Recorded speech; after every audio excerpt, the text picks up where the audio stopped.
The Harleton Wildcats baseball team has had an almost perfect season. Still undefeated last weekend, going into the regional semifinal series against Garrison. We started achieving those goals, and now we blew district out of the water, and then now playoffs, and now competition is getting a little bit tougher. We're still achieving those goals and still winning. And when closer Braden Hopkins comes into the game, you can almost consider it a guarantee.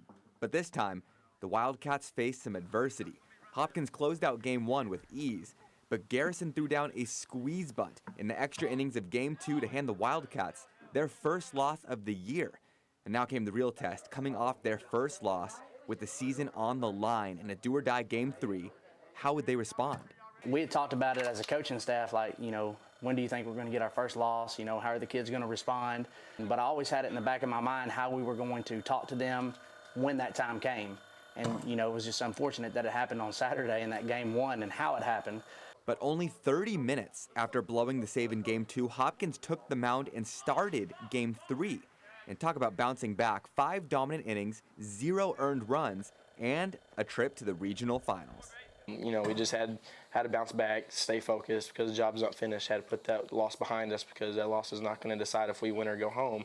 The next game is. So we had to just focus up for the next game and do everything we can and focus up. Now they'll face another East Texas team who is just as hungry as they are.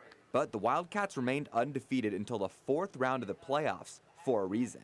And we feel like if we play our game, that we're kind of hard to beat. But I also know that Douglas is a really good team, and they are well coached, and they're there for a reason. So we just have to focus on playing the game how we play it and how we need to play it. It's been a long 4 years of hard work for Hopkins as a senior leader, and nothing would be sweeter than to end it with a trip to state. That wouldn't mean the world. I've been waiting in Harleton for something deep to happen in playoffs because Harleton's full of athletes. So just to finally be able to execute in my last year would be something special.